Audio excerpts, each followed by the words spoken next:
मैं एक विधवा थी और गांव से मेरे पति के दोस्त का बेटा शहर पढ़ने के लिए आया था। वह मुझे बहुत अच्छा लगने लगा था, लेकिन वह मुझसे बहुत शर्माता था। लेकिन अजीब बात यह थी कि रात को जल्दी ही अपना कमरा बंद कर लेता था और कमरे में पता नहीं क्या करता था। एक दिन मैं उसके कमरे में छुप गई। उसे देखकर तो मेरे पैरों तले से ज़मीन ही निकल गई। उस मासूम चेहरे के पीछे इतना बड़ा दरिंदा था कि वह तो मेरी ही। कभी कभी हम जिस इंसान को सीधा साधा समझते हैं वही हमारे साथ घिनौना काम करते हैं। मेरे पति की अचानक मृत्यु ने हमारी ज़िंदगियों को वीरान करके रख दिया था। मेरी दोनों बेटियां जो चिड़ियों की तरह चहचहाती थी वे बिल्कुल खामोश रहने लगी थीं। अपने बाबा की जुदाई ने उन्हें तोड़कर रख दिया था। बहुत ही कम उम्र में उन्होंने अपने बाबा को खो दिया था और शायद उनके बाबा की जगह ज़िंदगी भर कोई नहीं ले सकता था। वक्त किसी के लिए नहीं रुकता और मेरी दोनों बेटियां भी वक्त के साथ साथ सदमे से निकल आई थीं। लेकिन हमारी ज़िंदगी पहले जैसी नहीं रही थी। घड़ी की सुइयों की टिक टिक पर हम बस अपने काम करते जा रहे थे। ऐसा लगता था जैसे किसी ने हमारी ज़िंदगी के सारे रंग मिटा दिए हों। और फिर मेरे पति के दोस्त का बेटा मोहित शहर में पढ़ने के लिए आया तो मेरे सोने से घर में जैसे रौनक आ गई। मेरी बेटियां दोबारा चहकने लगी थीं। मोहित ने मेरी बेटियों को दोबारा जीना सिखा दिया था, लेकिन वह मुझसे बहुत ही ज़्यादा शर्माता था। मेरे बच्चों से उसके जल्दी ही बहुत अच्छी दोस्ती हो गई और अब वह सब मिलकर घर में रौनक लगा देते थे। और अपनी बेटियों को खिला खिला देखकर मैं जैसे दोबारा से जी उठी थी। मैं बहुत कम उम्र में ही विधवा हो गई थी। मेरी शादी को 8 साल ही गुजरे थे। हमारी खुशियों की उम्र बहुत छोटी साबित हुई थी और मेरे पति एक बार हादसे में मुझे छोड़कर हमेशा के लिए चले गए। इसी एक सबक ने हमारी पूरी ज़िंदगी बदल कर रख दी थी। अपने पति के इस तरह जाने के बाद मैं पूरी तरह टूट गई थी, लेकिन मुझे अपनी बेटियों के लिए ज़िंदा रहना था। विधवा होने के बाद मैंने फ़ैसला कर लिया था कि मैं दूसरी शादी कभी नहीं करूँगी और अपनी बच्चियों के सर पर सौतेले बाप का साया नहीं पड़ने दूँगी। मैं अपनी बेटियों को लेकर बहुत ही गंभीर थी और मैं किसी पर भी भरोसा नहीं करती थी। इसलिए मैंने एक स्कूल में जॉब कर ली। सुबह मैं अपने बच्चों को स्कूल भेज देती और ख़ुद भी स्कूल चली जाती और वापसी में उन्हें अपने साथ ही लेती हुई आती। मैंने ज़िंदगी में इतना बड़ा नुकसान उठाया था कि मेरा दिल मजबूत हो गया था और अब मैं अकेली ही ज़िंदगी गुजार रही थी। ऐसे में जब मोहित हमारी ज़िंदगी में आया तो जैसे ज़िंदगी में नए रंग से भर गए थे। मेरे लिए वह बिल्कुल मेरे बच्चों जैसा ही था। कॉलेज की पढ़ाई के लिए शहर आया था। मैंने उससे कहा कि वह मेरी बेटी को भी पढ़ा दिया करे ताकि मुझे भी कुछ वक्त आराम मिल जाए। मोहित बहुत ही अच्छा और संस्कारी बच्चा था। कभी मेरे आगे आँख ना उठाता बल्कि हमेशा सर झुकाकर बात करता और मुझे इस बात पर बहुत खुशी महसूस होती कि मेरे पति की दोस्त ने उसकी बहुत अच्छी परवरिश की है। मोहित दरअसल मेरे पति की दोस्त अनुष्का का बेटा था। यह दोनों कॉलेज फ्रेंड थे। मोहित ने मेरी दोनों बेटियों को पढ़ाना शुरू कर दिया था और जब से मोहित ट्यूशन पढ़ा रहा था वह दोनों पढ़ाई में बहुत ही अच्छी हो गई थीं। उनके सभी टेस्ट में बहुत अच्छे मार्क्स आ रहे थे, वरना अपने बाबा को खो देने के बाद दोनों की पढ़ाई बिल्कुल ही ख़राब हो गई थी। स्कूल से भी उन दोनों की कंप्लेन आने लगी थी, लेकिन मोहित ने आते ही उन दोनों की पढ़ाई को बहुत अच्छे से संभाल लिया था। वह सारी शाम उन दोनों को पढ़ाते पढ़ाते अपनी पढ़ाई भी पूरी कर लेता और मैं भी उनके करीब ही बैठकर अपने स्कूल का काम करती। मेरे और बच्चों के साथ ही मोहित भी कॉलेज के लिए निकल जाता और हमारे वापस आने के बाद ही घर लौटता। मोहित के आने के बाद मैं खाना तैयार कर चुकी होती, लेकिन वह हमेशा अपने कमरे में बैठकर अकेला खाना खाता। उसे मुझसे बहुत ही ज़्यादा शर्म महसूस होती थी और मैं भी उसके साथ ज़बरदस्ती नहीं की थी। आने वाले 4 साल तक उसे हमारे साथ रहना था और मुझे यकीन था हमारे करीब आ जाएगा। मोहित के आने से घर के छोटे मोटे काम भी निपटने लगे थे। मोहित घर का सारा सौदा भी खुद बाज़ार से लेकर आता और कभी कभी तो घर की सफाई भी कर दिया करता। मुझे मोहित में अपने पति की झलक नज़र आती थी। कहीं ना कहीं वह बिल्कुल उन्हीं के जैसा ही था। जब तक मेरे पति ज़िंदा थे उन्होंने भी हमेशा मेरा इसी तरह साथ दिया था। वह घर के कामकाज में भी मेरा हाथ बटाया करते थे। उन्हें भी मोहित की तरह छोटी-छोटी बातों का ख़्याल रहता था। हमारी लव मैरिज हुई थी। मेरे पति भी मोहित की तरह ही शहर पढ़ने के लिए आए थे और कॉलेज में ही हम दोनों की दोस्ती हो गई थी। लेकिन उस वक्त मेरे पति का यहाँ कोई रिश्तेदार नहीं था, इसलिए मेरे पति हॉस्टल में रहते थे। 4 साल तक मैं और मेरे पति एक दूसरे से मोहब्बत के रिश्ते में बंधे रहे और जैसे ही पढ़ाई पूरी हुई तो मेरे पति ने अपने घर वालों से मेरे बारे में बात की और सब कोई राज़ी हो गया। मेरे घर वाले तो पहले से ही उसको जानते थे, क्योंकि मैं ज़्यादातर उसकी बात किया करती थी। इसलिए जब उसके घर वाले रिश्ता लेकर आए तो मेरे बाबा ने तुरंत हाँ कर दी। जिस दिन मैं उसकी दुल्हन बनी, मुझे ऐसा महसूस हुआ कि जैसे मेरी ज़िंदगी पूरी हो गई। उसका साथ मेरी ज़िंदगी का सबसे खूबसूरत पल था। अपना घर छोड़कर मैं उसके घर चली आई थी और उसके बाद मैंने कभी पीछे पलट कर नहीं देखा था, बल्कि आने वाले हर पल को मैंने अपने पति के साथ बहुत ही खूबसूरत बनाया था। शादी के 8 सालों में ऊपर वाले ने हमें 2 प्यारी-प्यारी बेटियां दी थी। मेरे पति ने शादी से पहले शहर में जॉब कर ली थी और हमने शहर में ही घर बना लिया था, इसलिए मुझे कभी गांव जाना ही नहीं पड़ा। मेरे पति की कॉलेज फ्रेंड अनुष्का कभी-कभी हमसे मिलने आ जाती और मोहित अनुष्का का ही बेटा है। मेरी शादी के वक्त तो मोहित की उम्र 11-12 साल के करीब थी, लेकिन अब वह एक 20-21 साल का नौजवान था। शादी के बाद मैं और मेरे पति 1-2 बार ही गांव गए थे, लेकिन मुझे गांव की ज़िंदगी बहुत ही मुश्किल लगी थी, इसलिए हम दोबारा कभी गांव नहीं गए। ज़िंदगी बहुत ही अच्छी गुजर रही थी, हमें किसी भी चीज़ की कोई कमी नहीं थी। बेटियों की पैदाइश के बाद तो मेरे पति ने अपनी जॉब में भी तरक्की हासिल कर ली थी, लेकिन किस्मत को शायद कुछ और ही मंजूर था। एक ऐसी ही सुबह मेरे पति मुस्कुराते हुए जॉब के लिए घर से गए थे और फिर लौटकर वापस नहीं आए थे, बल्कि थोड़ी ही देर में मुझे खबर मिली कि मेरे पति की कार का एक्सीडेंट हो गया है। यह खबर मेरे लिए किसी कयामत से कम नहीं थी। मैं फ़ौरन अस्पताल के लिए दौड़ पड़ी थी और गांव में भी फ़ोन कर दिया था, लेकिन शायद मेरे पति हमारे रिश्ते को इतनी ही उम्र लिखवा कर लाए थे और इसलिए वे आने वाले कुछ घंटे में मेरा साथ छोड़ गए थे। आज भी जब मुझे वह दिन याद आता है तो मेरे रोंगटे खड़े हो जाते हैं। अपनी आँखों के सामने मैं अपनी ज़िंदगी के साथी को खुद से बिछड़ते देखा था। अभी भी आंखें बंद करती हूँ तो इसी का चेहरा मेरी आंखों में घूमता है। मेरे पति ने जाने से पहले मुझसे वादा लिया था कि मैं उनकी बेटियों को बहुत अच्छे से पाल पोस कर बड़ा करूँगी और मैं इसी वादे को निभाने की कोशिश कर रही थी।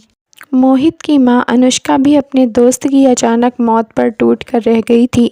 मेरे पति की मृत्यु के बाद अनुष्का ने हमारे घर आना बहुत कम कर दिया था। वह जब कभी आती तो अपने दोस्त को याद करके फूट-फूट कर रोने लगती, इसलिए मैं खुद ही अनुष्का से फ़ोन पर बात कर लिया करती थी। यूँ तो अनुष्का उम्र में मुझसे काफ़ी बड़ी थी, लेकिन मेरे पति उसे अनुष्का ही कहा करते थे, इसलिए मैं भी यही कहती थी। मेरे पति की दोस्त अनुष्का का हमारे साथ व्यवहार बहुत ही अच्छा था और मुझे वह बहुत ही पसंद थी। जब अनुष्का ने मुझे मोहित की पढ़ाई के लिए दूसरे शहर भेजने की बात की तो मैं खुद ही अनुष्का से कहा कि वह मोहित को हॉस्टल में भेजने की बजाय हमारे घर भेज दे। मेरा घर मोहित के अंकल का ही तो घर है और यूँ मुझे किसी का साथ भी मिल जाता। मेरी बात सुनकर तो जैसे अनुष्का की मुश्किल ही हल हो गई थी, क्योंकि वह मोहित को अकेले हॉस्टल भेजते हुए घबरा रही थी। अनुष्का ने मुझे बताया था कि मोहित एक बहुत ही सीधा साधा और शर्मीला लड़का है और बहुत जल्दी किसी से घुलता मिलता भी नहीं है, और मैं खुद भी देख लिया था कि उसे हमारे घर आए 1 महीना हो गया था, लेकिन उसने अभी तक मुझसे ठीक तरह से बात भी नहीं की थी। लेकिन जैसे ही मैं उससे कोई बात करती तो शर्म से सर नीचे झुका लेता और रात को भी जल्दी अपने कमरे में जाकर बंद हो जाता, जबकि मैं मेरी बेटियां लॉन में बैठकर रात को एक साथ ही टीवी देखा करती थीं। लेकिन वह कभी भी हमारे साथ नहीं बैठता था। मेरी दोनों बेटियों की मोहित से बहुत अच्छी दोस्ती हो गई थी और वह दोनों कॉलेज से आने के बाद सारा दिन उसके साथ ही खेलती रहती थी। मेरी छोटी बेटी तो हर वक्त उसके कंधों पर चढ़कर बैठी रहती और मोहित भी उसे बहुत ही ज़्यादा प्यार करता था। रोज़ उसके लिए चॉकलेट लेकर आता था। मैंने कई बार मोहित को मना भी किया, लेकिन अगले दिन वह फिर चॉकलेट ले आता था। पिछले कुछ दिनों से मेरी तबीयत बहुत ख़राब हो रही थी। मुझे कुछ समझ नहीं आ रहा था, लेकिन मैंने अपनी तबीयत के बारे में किसी से कुछ भी नहीं कहा। मैं किसी को भी परेशान नहीं करना चाहती थी और ना ही मैं स्कूल से छुट्टी कर सकती थी। इसलिए मैं किसी न किसी तरह खुद को घसीट-कर काम-काज करने की कोशिश कर रही थी। लेकिन हर गुज़रते दिन के साथ मेरी तबीयत और भी ख़राब होती जा रही थी। जब रात के वक्त मेरी तबीयत कुछ ज़्यादा ही ख़राब महसूस होने लगी, तो मैं अपने कमरे से बाहर निकल आई। मुझे अपना दम घुटता हुआ महसूस हो रहा था, इसलिए मैं छत पर चली आई। छत के एक कोने में कमरा बना हुआ था और मोहित इसी कमरे में रहता था। मैं छत पर ही बैठ गई। मेरी नज़र मोहित के कमरे की तरफ थी। आज मुझे न जाने क्यों इस बात का एहसास हो रहा था कि हर रोज़ रात होते ही जल्दी ही अपने कमरे में चला जाता है और फिर सुबह वापस निकलता है, जबकि उसके कमरे में तो टीवी भी नहीं है। तो इतनी जल्दी अपने कमरे में क्यों बंद हो जाता है? आजकल शहर के कॉलेज का माहौल कुछ ठीक भी नहीं चल रहा था और लड़कों को नशे की लत लगाई जा रही थी। इसलिए मुझे अचानक ही मोहित की फ़िक्र सताने लगी थी। वह 20 साल का मासूम सा लड़का था, जो गांव के सीधे-साधे माहौल में पला बढ़ा था। मेरे दिल में बार-बार यही ख्याल आ रहा था कि कहीं शहर का माहौल उसे बर्बाद ना कर दे। मोहित जब तक शहर में था वह मेरी ज़िम्मेदारी था, क्योंकि अनुष्का ने मुझ पर भरोसा करके उसे मेरे घर भेजा था। अगर वह किसी गलत संगत में पड़ जाता तो मैं अनुष्का को क्या मुँह दिखाती? मोहित को हमारे घर आए 2 महीने हो गए थे, लेकिन अब तक हम दोनों के बीच कोई दोस्ती नहीं हुई थी और ना ही ऐसी बातचीत हुई थी कि मैं डायरेक्ट मोहित से कोई सवाल कर पाती। वह तो मुझे देखते ही शर्म से सर झुका लेता था और मैं उससे भला कैसे पूछती कि वह रात को जल्दी अपने कमरे में जाकर क्या करता है। इसलिए मैंने सोचा कि ठीक होते ही मैं खुद इस बात का पता लगाती हूँ कि आखिर मोहित अपने कमरे में बंद होकर क्या करता है। 2-4 दिन तो मेरी बीमारी में ही गुजर गए और जैसे ही मैं खुद को थोड़ा बेहतर महसूस किया तो मुझे फिर से मोहित का ख्याल आया और एक रात मेरी बेटियां टीवी देखने में बिज़ी थीं और मोहित किचन में अपने लिए चाय बना रहा था, तो मैं खामोशी से उसके कमरे में जाकर छुप गई। मुझे पता था कि मेरी बेटियां अगले 1 घंटे तक टीवी के आगे से नहीं उठेंगी। मुझे मोहित के कमरे में छुपे हुए थोड़ी देर ही गुजरी थी, जब मोहित अपने चाय का कप लिए अपने कमरे में चला आया और कमरे का दरवाज़ा बंद करके सुकून से बिस्तर पर बैठ गया और कुछ देर बाद वह आराम से चाय की चुस्कियाँ लेता रहा और मैं दिल में सोचने लगी कि मैं बगैर बात ही इतने सीधे-साधे लड़के पर शक कर रही हूँ। अगर मोहित को नशा या किसी भी चीज़ की लत लगती तो ऐसा कैसे होता कि मुझे पता न चलता। वह मुझसे शर्माता ज़रूर था, लेकिन मेरी आंखों के सामने ही रहता था। मैंने सोचा कि रात जैसे ही इधर-उधर होगा या वॉशरूम जाएगा तो मैं चुपके से उसके कमरे से वापस निकल जाऊंगी, क्योंकि अगर उसे यह पता चला कि मैं उस पर शक कर रही हूँ या उस पर नज़र रख रही हूँ तो ना जाने मेरे बारे में क्या सोचेगा। मुझे छुपे हुए कुछ देर ही गुजरी थी कि मोहित ने उठकर अपने चाय का खाली कप साइड टेबल पर रखा और फिर वह अपना लैपटॉप लेकर सुकून से बैठ गया। उसका मुंह कुछ इस तरह था कि मुझे उसका लैपटॉप नज़र आ रहा था, जबकि उसकी कमर मेरी तरफ थी। मैंने दिल ही दिल में खुद को कोसा कि शायद रात के इस पहर में वह पढ़ाई करने में बिज़ी है और मैं ऐसे में उसकी जासूसी कर दी। लैपटॉप खोलते ही उसने एक वीडियो लगाई, जिसे देखकर मेरे कदमों तले से ज़मीन ही निकल गई कि वह वीडियो तो किसी और की नहीं बल्कि मेरी ही थी और अपनी ऐसी वीडियो देखकर मैं शर्म से पानी-पानी हो गई। मैं सोच भी नहीं सकती थी कि जिस लड़के को सीधा-साधा और मासूम समझ रही थी, वह यह सब कुछ भी कर सकता है। लैपटॉप की स्क्रीन पर मेरी वीडियो अभी चल रही थी, जिसमें मैं अपने बाथरूम में नहा रही थी। मोहित बहुत ही दिलचस्पी के साथ मेरी वीडियो देख रहा था और बार-बार स्क्रीन पर भी हाथ लगा रहा था, जैसे वह मुझे छूने की कोशिश कर रहा हो। उससे ज़्यादा मैं बर्दाश्त नहीं कर सकती थी और अपनी जगह से निकलकर एकदम मोहित के सामने आ गई थी। वह तो सोच भी नहीं सकता था कि मैं रात के समय अपने बच्चों के साथ नहीं बल्कि उसके कमरे में छुपी हुई हो सकती हूँ। मुझे अपनी नज़रों के सामने खड़ा देखकर उसने फ़ौरन लैपटॉप बंद कर दिया और हकलाते हुए कहने लगा कि आंटी आप यहाँ क्या कर रही हैं?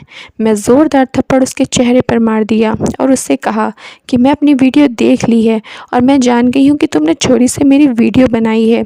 मेरी बात सुनकर मोहित ने अपना सर झुका लिया और कोई जवाब ना दिया। मैंने उसका गिरेबान से पकड़ लिया। मैं जानना चाहती थी कि उसने आखिर मेरे साथ ऐसा क्यों किया, जबकि मैंने तो अपने घर में जगह दी थी और उसे अपनी बेटियों की तरह ही रखा था। वह मेरे लिए औलाद की तरह था। मेरे पति उसे बहुत मोहब्बत करते थे, लेकिन उसने तो मेरे भरोसे की धज्जियाँ बिखेर कर रख दी थी। उसने कब, कैसे और किस तरह से मेरी यह वीडियो बनाई थी, मुझे तो इस बात का भी पता नहीं था। और जब मैं गुस्से से उसे दोबारा यह सवाल किया तो वह सर झुकाए कहने लगा कि मैं आपके वॉशरूम में एक कैमरा लगाया हुआ हूँ और मैं रोज़ आपकी वीडियो देखता हूँ। आप मुझे बहुत अच्छी लगती हैं और मैं हमेशा से ही आपको पसंद करता था। और जब मैं गांव से यहाँ आया तो अपने जज्बात पर काबू नहीं रख पाया और एक दिन यही बात मैंने अपने कॉलेज के दोस्त को बताई तो उसने मुझसे कहा कि मैं अपने वॉशरूम में खुफिया कैमरा लगा दूँ और रोज़ाना रात को आपको देखकर सुकून हासिल कर लिया करूँ। और ऐसे ही एक दिन मैं कॉलेज की छुट्टी से कुछ देर पहले ही घर लौट आया। आप उस वक्त तक घर वापस नहीं आई थी और स्कूल में ही थी। इसी बात का फ़ायदा उठाते हुए मैं आपके वॉशरूम में कैमरा छुपा दिया। वह सर झुकाए बड़ी ढिठाई से अपने गुनाहों को स्वीकार कर रहा था और मैं उसकी हिम्मत पर हैरान थी। मैंने बहुत दुख से उससे पूछा कि तुम्हें ऐसा करते हुए बिल्कुल भी शर्म नहीं आई? तुम भूल गए कि मैं तुम्हारी आंटी हूँ, तुम मेरे लिए बेटे की तरह हो। मेरी बात सुनकर वह हंसते हुए कहने लगा कि आप किसी गलतफहमी में जी रही हैं। आपके पति की मृत्यु हो चुकी है और अब आप मेरी आंटी नहीं रही, और अगर अंकल ज़िंदा भी होते तो भी आप और मैं एक दूसरे के लिए गैर ही थे। मैं जब से शहर आया आप मेरी आंखों के सामने थीं और मेरे जज्बात का इम्तिहान लेती रही थीं। ऐसे में मेरे लिए खुद को रोकना बहुत मुश्किल था। और फिर जब मैं कॉलेज गया, वहाँ मेरे दोस्त बने तो उन्होंने मेरे अंदर के जज्बात को और जगा दिया और मुझे ज़िंदगी का एक ऐसा रूप दिखाया जिसे मैंने पहले कभी नहीं देखा था। मैं आपको आंटी की नज़र से बिल्कुल भी नहीं देखा। आप मेरे लिए एक औरत हैं जिसके आगे पीछे कोई मर्द नहीं है। मोहित की बात सुनकर तो मैं उसके मुंह पर एक और ज़ोरदार थप्पड़ मार दिया। उसने बड़ी आसानी से मुझे सच का आईना दिखा दिया जो मैं देख नहीं पा रही थी। देखा जाए तो वह ठीक ही कह रहा था कि वह और मैं एक दूसरे के लिए गैर थे और मुझे उसे अपने घर में पनाह नहीं देनी चाहिए थी। इसलिए मुझे क्या खबर थी कि वह इस तरह मेरे भरोसे को तोड़ेगा और अपनी हद पार कर जाएगा। मैं मोहित के लैपटॉप से अपनी सारी वीडियो डिलीट की और यह देखकर मेरे हाथ पांव कांपने लगे कि उसके लैपटॉप में मेरी बहुत सारी वीडियो थी। मैंने उसे कहा कि वह अभी और इसी वक्त अपना सामान लेकर घर से निकल जाए, क्योंकि अब मेरे घर में उसकी कोई जगह नहीं है। मोहित कहने लगा कि वह मुझसे मोहब्बत करने लगा है और मुझे अपनाना चाहता है। मैंने कड़ी निगाह उस पर डाली और उससे कहा कि मैं कोई तमाशा नहीं चाहती, इसलिए बेहतर है कि वह खामोशी से हमेशा के लिए मेरी ज़िंदगी से निकल जाए। मैं उससे कहा कि मैं अनुष्का को इस बारे में कुछ नहीं कहूँगी, लेकिन दोबारा कभी भी वह मुझे अपनी शक्ल ना दिखाए।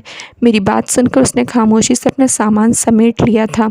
मैं जानती थी कि वह उम्र के जिस पड़ाव में है उसमें अक्सर लड़के जज्बात में आकर गलत हरकतें कर जाते हैं, लेकिन मुझे इसका अंदाज़ा नहीं था कि वह इस कदर आगे निकल जाएगा। मोहित ने रात के अंधेरे में खामोशी से मेरा घर छोड़ दिया था और मैं अपनी बेटियों को अपनी आगोश में ले लिया था। मोहित खुद तो चला गया था, लेकिन मुझे अपने और पराए मर्द के बीच का फ़र्क बहुत अच्छे से समझा गया था। मैं जान गई थी कि ऊपर वाले ने हर रिश्ते में इसीलिए हद रखी है ताकि इंसान को कोई नुकसान ना उठाना पड़े। मुझे यकीन था कि जैसे जैसे मोहित ज़िंदगी में आगे बढ़ेगा उसे अपनी गलती का एहसास हो जाएगा। मैं अनुष्का को इस बारे में कुछ नहीं कहा। मोहित ने मुझे बहुत बड़ा सबक सिखा दिया था। मैं अब अपनी ज़िंदगी में कभी किसी गैर मर्द पर भरोसा करने वाली नहीं थी। Thank you friends. अगर आप लोगों को स्टोरी पसंद आई हो तो प्लीज़ लाइक कर दीजिए और चैनल को सब्सक्राइब कर लीजिए।